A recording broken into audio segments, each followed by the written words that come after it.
Alors, merci beaucoup de nous suivre de partout, chers abonnés de la chaîne Mimas TV pour les comptes de votre émission. Dans Dixit, on est là, nous avons toujours les devoirs et les droits de vous accompagner tout en cherchant les invités de marque. Pourquoi pas vous aider, chercher toujours à acquérir les savoirs, parce que là, ça fait la une, ça fait débat. On est là avec un invité de marque, comme notre devoir de chercher les invités de marque. Ça fait débat, nous allons discuter sur un sujet très capital. Alors, pour les comptes de votre émission, nous avons reçu M. Mathieu Kabeï. Il est analyste politique en même temps économiste. On va réfléchir avec lui. Ce qui touche la donne, est-ce le développement de la République démocratique du Congo aujourd'hui? Il y a quand même une donne du tribalisme. Nous allons réfléchir sur le tribalisme. Nous allons réfléchir sur toutes ces richesses culturelles qui forment la République démocratique du Congo. Alors, M. Mathieu, merci d'avoir répondu à notre invitation. Merci beaucoup, Jean. Merci.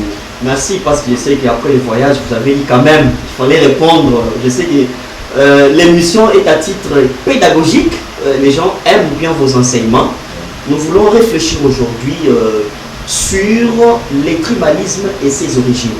Est-ce qu'il y a une influence avec plus de 400 langues, si je ne m'abuse pas, en République démocratique du Congo? Sur le plan culturel, ça forme une richesse.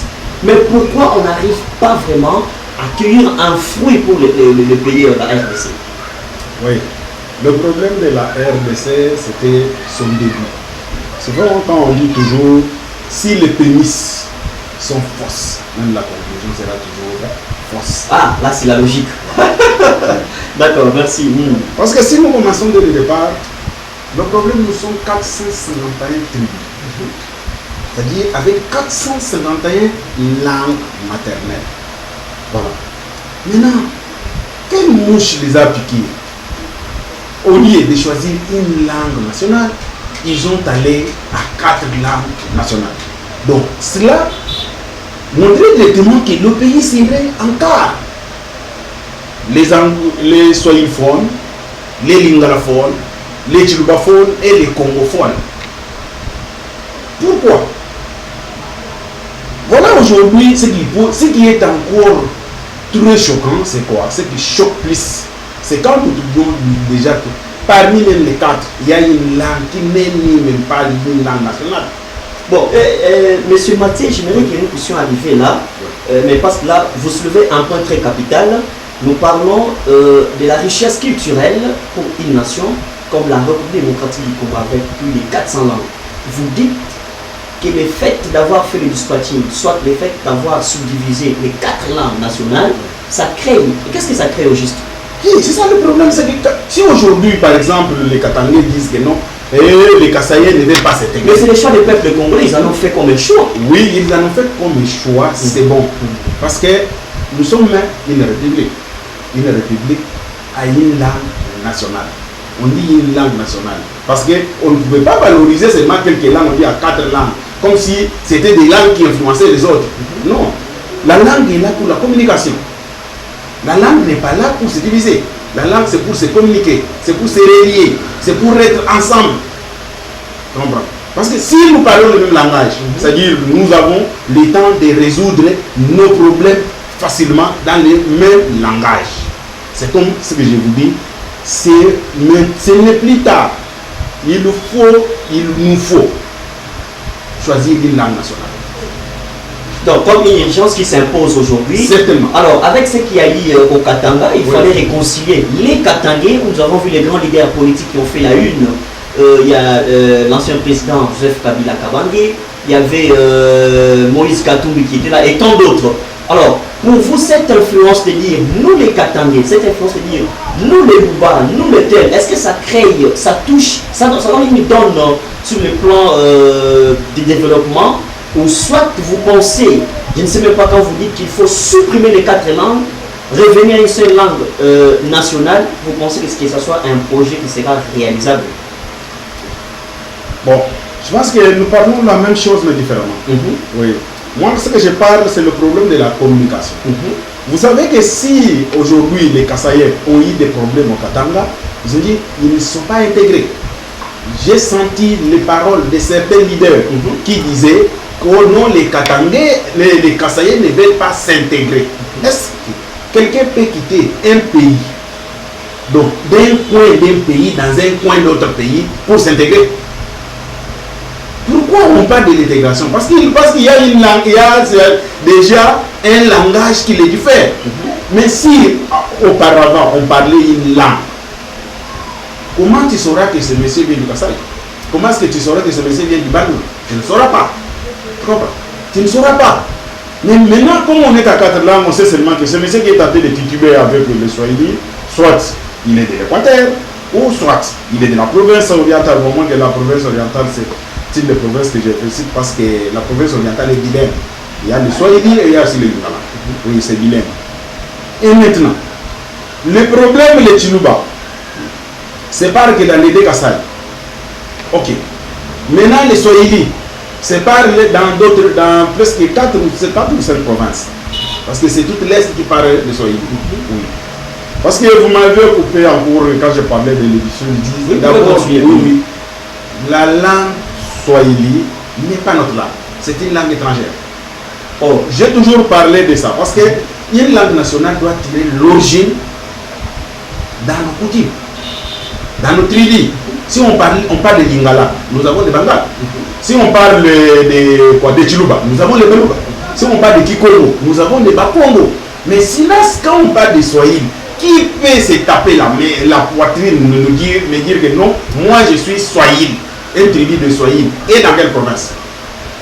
N'est pas. Mais c'est la langue parlée dans les Katanga, les grands Katanga comme ça était auparavant. Ce n'est pas la langue là, vous touchez même l'origine. Vous pouvez nous éclairer. La langue Swahili, c'est une langue dérivée de l'arabe. C'est une langue internationale.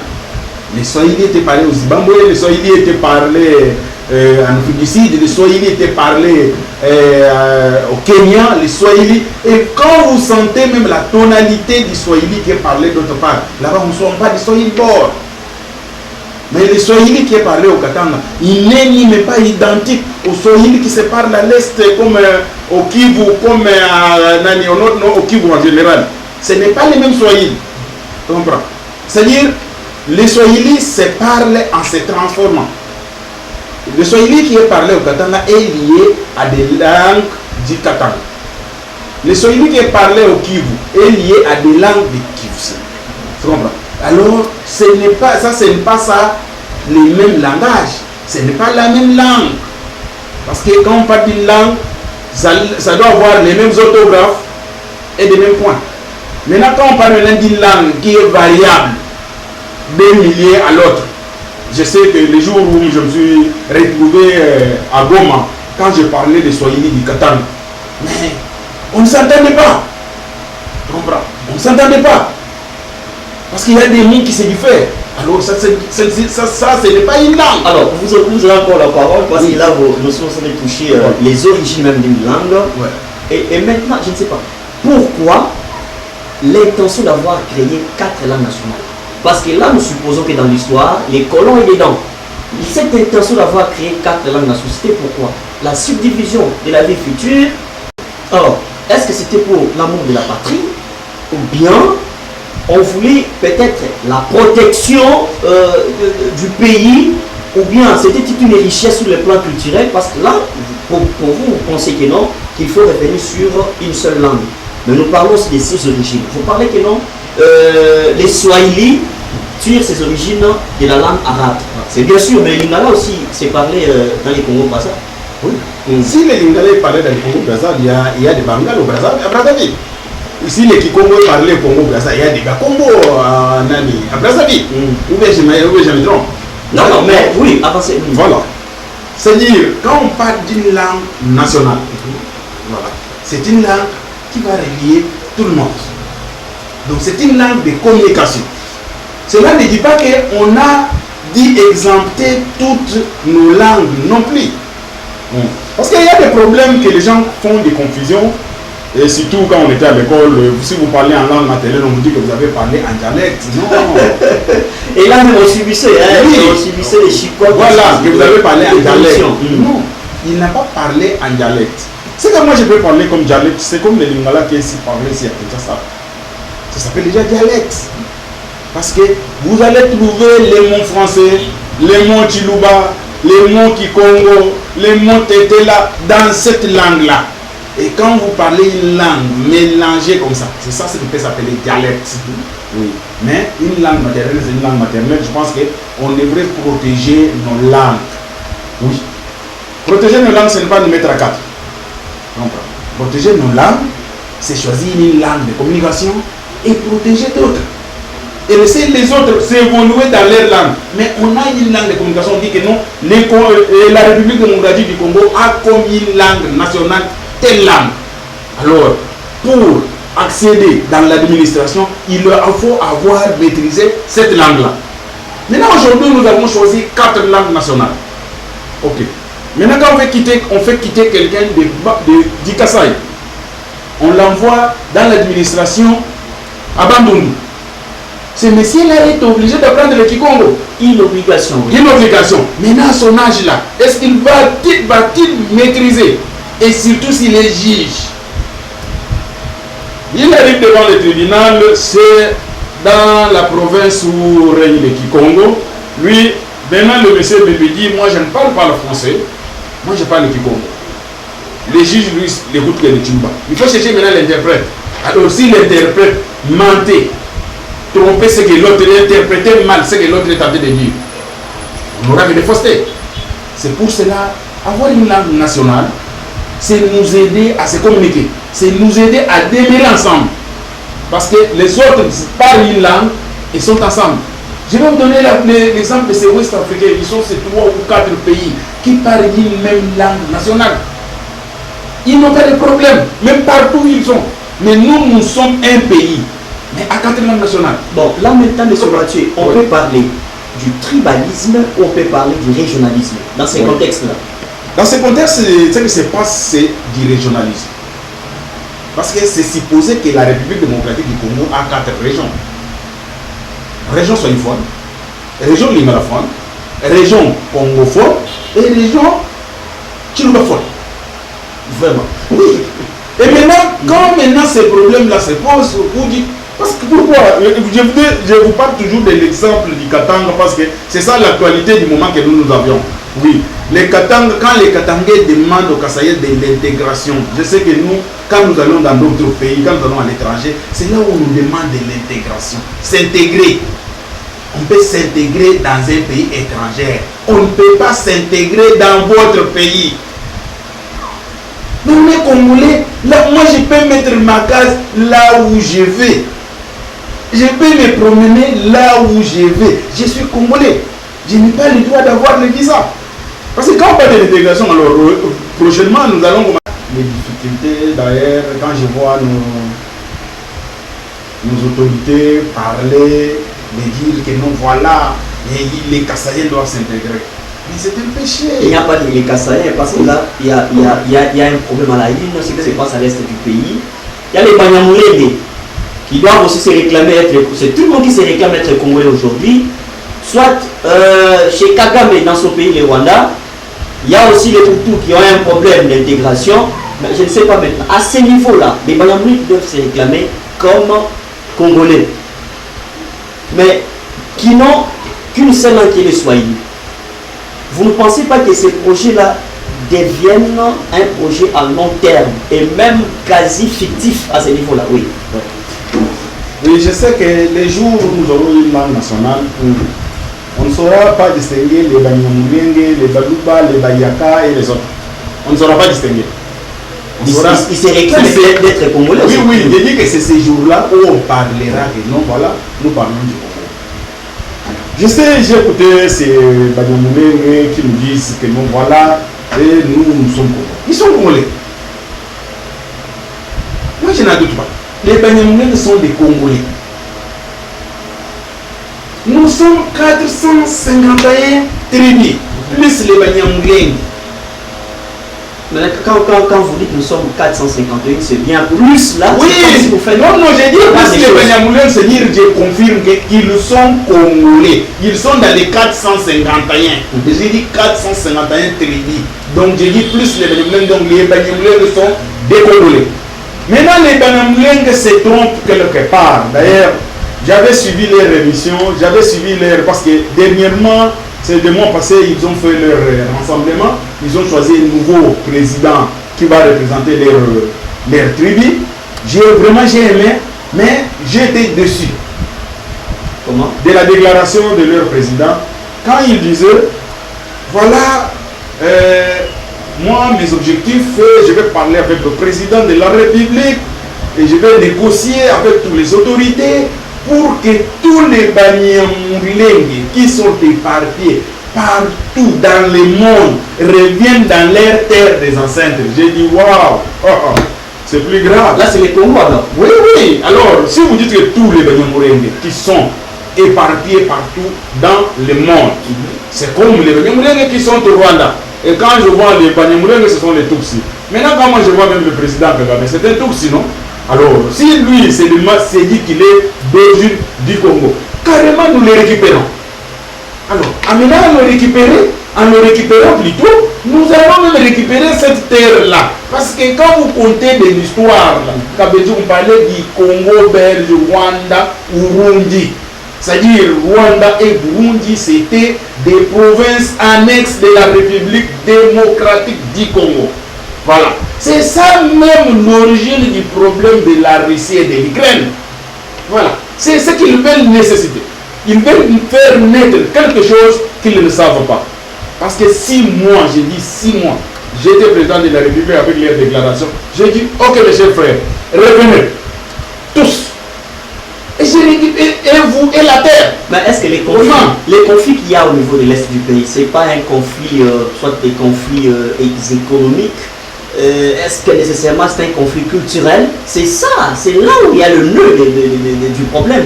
Le conflit qui est dans l'Est du pays est multinational. Le conflit qui est dans ce pays est multinational. C'est pourquoi je voulais d'abord terminer des propos de notre frère. Parce que moi je m'appelle frère, il est congolais. Moi je ne doute pas d'un congolais parce que je sais que les Congos, nous sommes 400 quelques tribus, on ne se connaît pas. Alors, tout celui qui a été trouvé sur Congo est congolais. Maintenant, le mal quand ils disent que les Banyamulenge qui sont éparpillés partout dans le monde doivent revenir au Congo, la terre de leurs ancêtres. Le grand paradis. Voilà, le grand paradis. Mais le Congo, c'est la terre de plusieurs ancêtres. Parce qu'aujourd'hui, je vais donner l'exemple des Lunda. Les Lunda sont éparpillés partout dans le monde. Les Lunda sont en Zambie. Les Lunda sont en Angola. Les Lunda sont même en Afrique du Sud. Il y a les Lunda en Amérique, au Brésil.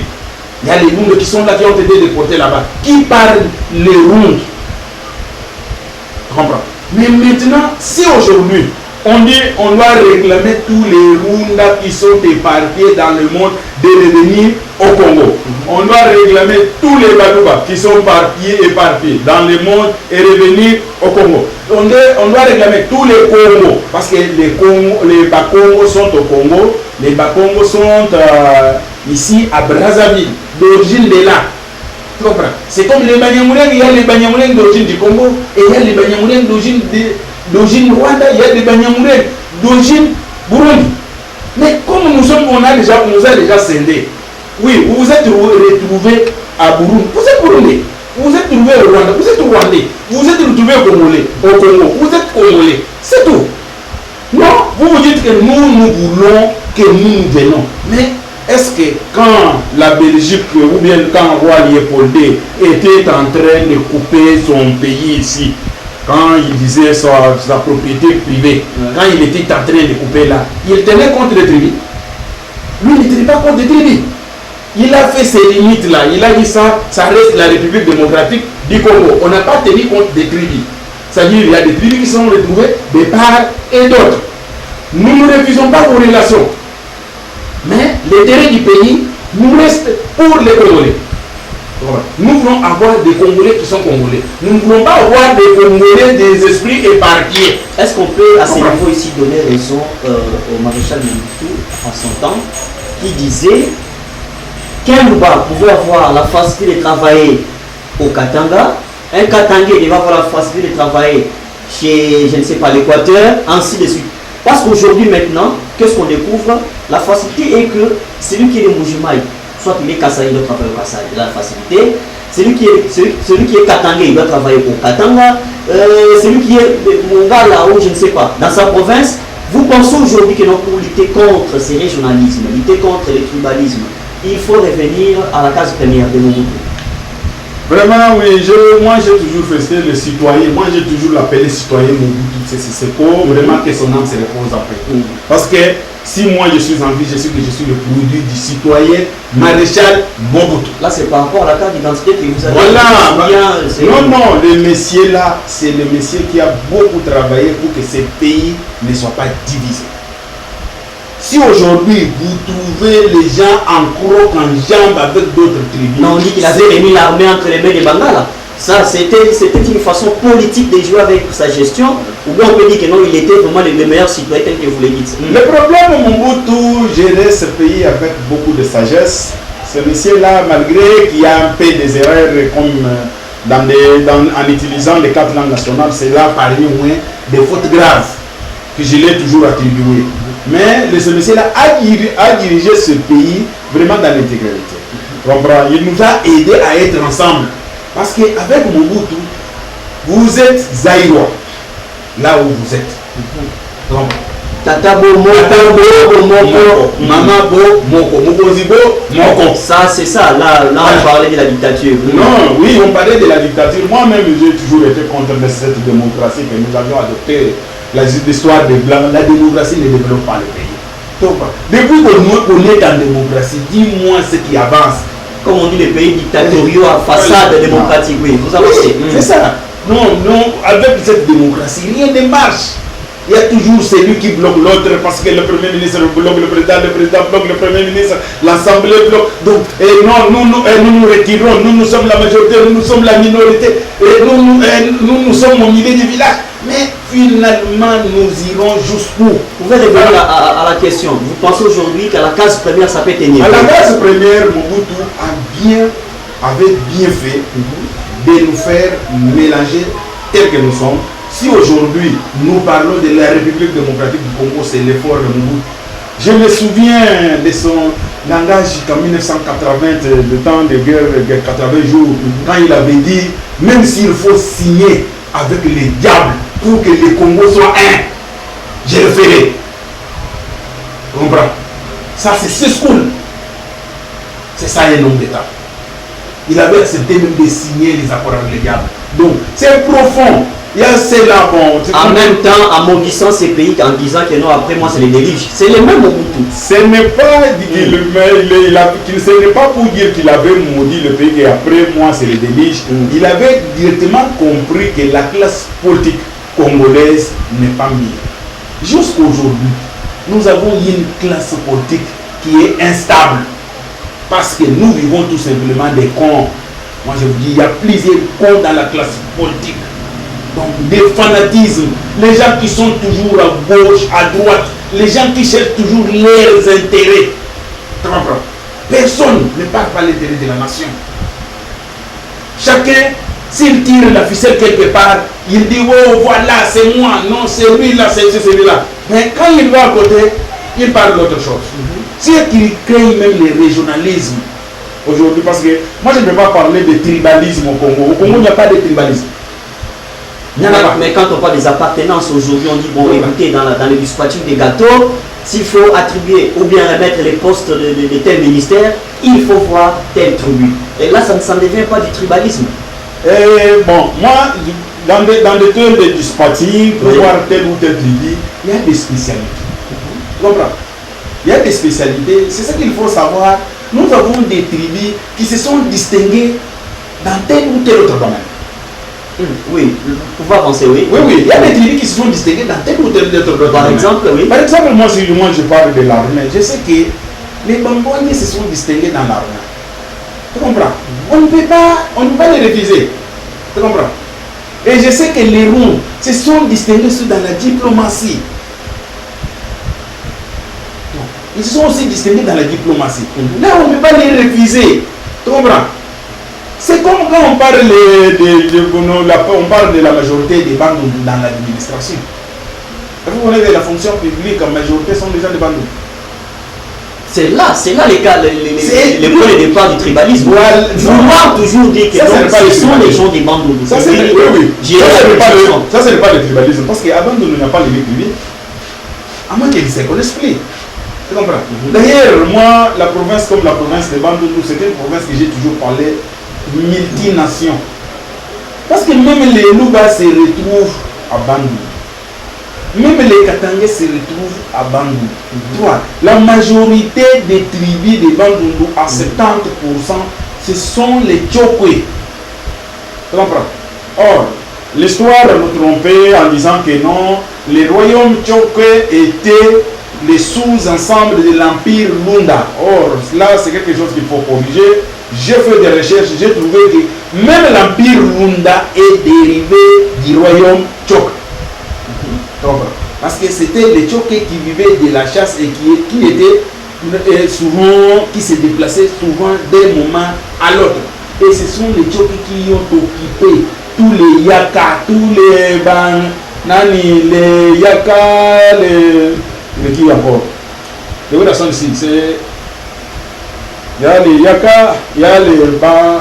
Vous pouvez passer, ils sont nombreux, il y a assez de tribus, oui. Oui, non, il y a des tribus que j'ai toujours citées, des tribus de Wédason. Oui.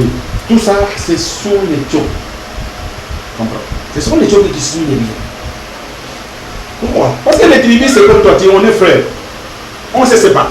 Toi, tu vas à gauche, moi je vais à droite. Après des générations, toi tu vas former, moi je vais former. Et on parlera, non, ça c'est ça sont les Yaka, ça sont les Bangala, c'est comme ça que ces gens se sont civilisés. Sinon, j'avais aimé le Kassongo Moulayi, le Mouyaka Moulayi, vraiment que son âme se repose en paix, avec l'émission qu'il faisait avec Maman Macon. Il a voulu vraiment dénicher comment l'origine de Luba, comment l'origine de Runda et tous les Bayaks ici que nous retrouvons ici. Tu comprends? Parce que ici, quand on parle de Bandundu, on connaît que les Bayaks, mais au Bandundu, il n'y a pas que Bayaks. Il y a plusieurs tribus. Tu comprends? C'est ce qu'on parle. Au Congo, nous avons le problème de régionalisme. Nous n'avons pas le problème de tribalisme. Alors, parce que nous cherchons la paix et que nous devons, sur le plan culturel, nous devons considérer cette multiplicité des langues comme une richesse. Et parce que vous prenez la communication, doit revenir sur la case d'une langue pour faciliter la communication sur le plan économique, développement, ainsi de suite. Mais est-ce que pensez-vous aujourd'hui dans ce système, on dit, pendant 18 ans, Kabila qui a géré le pays, il était Katangais. On dit, bon écoutez, il faut se battre maintenant, remettre les pouvoirs entre les mains des Luba. Après les Luba, on verra, non, il faut remettre les pouvoirs entre les mains des, je ne sais pas, les Bangala. Ainsi de suite. Pensez-vous vraiment que cette façon de faire, cette politique qui ne reflète même pas ce qu'on appelle la meilleure démocratie, parce qu'en démocratie, oui, c'est la loi de la majorité bien sûr, mais quand vous faites la course, le meilleur doit gagner, c'est la démocratie. Mais avec ces sens, ces systèmes installés au pays, de passer d'une tribu à une autre au niveau présidentiel, pensez-vous que ce soit vraiment un projet qui doit se réaliser un jour, que les Congo laissent la place à la meilleure démocratie, où le plus fort, soit le meilleur, doit maintenant primer. Nous avons d'abord un problème dans ce pays, c'est-à-dire, d'abord notre histoire est fauchée. Parce que, dès la case de départ, je veux dire que si les prémices sont fausses, là c'est la logique, là, non c'est la logique. Même la conclusion sera toujours fausse. Moi, je rentre un peu dans les cases de Mme Mbengue. Quand je suivais leur représentant, quand il disait, il a dit encore cracher notre nom qui dit ce pays est pour les autres qui l'ont formé. C'est eux là, s'ils décident aujourd'hui de le rediviser, ils vont encore le refaire. Non, le pays est géré, soit le pouvoir du pays entre les mains de certains individus qui sont considérés comme les pionniers. Oui. Dans ces sens-là. Non, lui, parle, donc il parle encore des Belges. Écoutez, la Belgique, l'histoire est déjà passée. On est en train d'avancer. Nous ne sommes pas encore des citoyens de 1960. Mais est-ce qu'on ne subit pas les conséquences de ces partages belges depuis longtemps? C'est ça que j'ai dit. Ces partages-là continuent sous une autre forme. C'est pour cela, nous les Congolais, nous devons encore nous mettre debout. Nous devrions faire l'effort de dénicher des points qui sont encore bouché aussi longtemps où Voilà. les Congolais considèrent son frère comme son propre ennemi.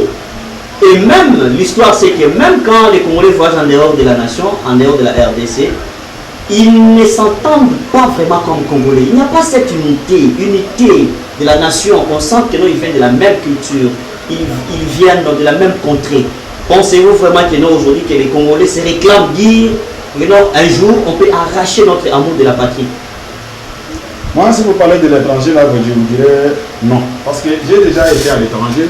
Quand vous rencontrez les Congolais à l'étranger, ils parlent le même langage. Mais c'est juste qu'ils sont entre eux les ennemis. Non, non, ils parlent le même langage. Quand on est Congolais, on est frères.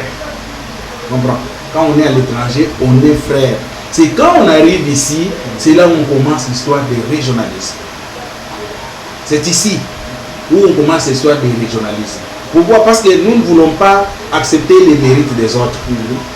Nous ne voulons pas comprendre que oui, celui-ci a dit, il s'est bloqué sur tel ou tel point. Tu comprends? Donc, nous devons faire l'effort de se comprendre. Or, pour mieux se comprendre, il faut parler le même langage. Or, pour parler le même langage, il faut parler dans une même langue. Tu comprends? Alors, si aujourd'hui l'Assemblée, parce que si aujourd'hui l'Assemblée vote qu'on a une langue nationale, parce que pour moi, mais je vais choisir directement le lingala. Parce que je sais que les lingala est parlé partout. Moi-même, par exemple, moi je connais les lingala sans toutefois fouler les seuls qu'on... Ce n'est pas l'influence militaire qui a donné... Oui, mais c'est ça. Oui, c'est l'influence, parce que c'était une langue de commandement. Alors, cette influence-là a fait que les lingala est parlé dans tous les coins du pays, à cause des militaires. Alors, on peut choisir cette langue qui domine déjà, pour que ça nous aide à aller de l'avant. Parce qu'aujourd'hui, même si les Banyamulins on s'expliquait en lingala, on n'aura pas de problème. Maintenant, quand quelqu'un parle Swahili, celui-là parle le Chiluba, celui-là parle le Kikongo, et celui-là parle le Lingala, quand ils se parlent, parce qu'il y a des gens qui n'ont pas la chance de connaître toutes ces langues-là. C'est comme moi, au moins j'ai en difficulté, j'écoute le Kikongo, mais je ne parle pas. Tu comprends? Mais le Swahili, je parle. Alors, le Chiluba, je parle. Nous sommes déjà, merci beaucoup, nous sommes déjà vers la fin de l'émission. Je pense qu'on nous fait ça au niveau de la régie. Un dernier mot pour cette richesse culturelle de la RDC. Comment lutter contre les régionalismes? Ça sera votre dernier mot parce qu'on va clôturer l'émission. Quelles sont les propositions? Écoutez, lutter contre les régionalismes, c'est-à-dire accepter la valeur de l'autre, s'accepter, parler le même langage, accepter les faiblesses des autres. Nous avions des problèmes parce qu'aujourd'hui, nous avons le tribalisme même dans nos repas. Quand vous trouvez qu'on dit que le fungo c'est pour les Bakongo, les mois, les Aya Balouba, comprends? On dit, dans la zone, Bakongo, il faut d'abord, il y a Mboko, les Aya Biso, Moko. Biso nyons, tous les Congolais. C'est difficile, il y a des Congolais, il y a des Congolais. Non, ils sont tous les Congolais. Mais c'est-à-dire, les Congolais, ils ont aligné intérêt à Congo. Ce qui ont intérêt, il y a un bon Moussous, ils sont Congolais. On a dit trop tard, il y a des Congolais, il y a des Congolais. Alors, il y a un monde qui est tout le monde. Tout le monde qui est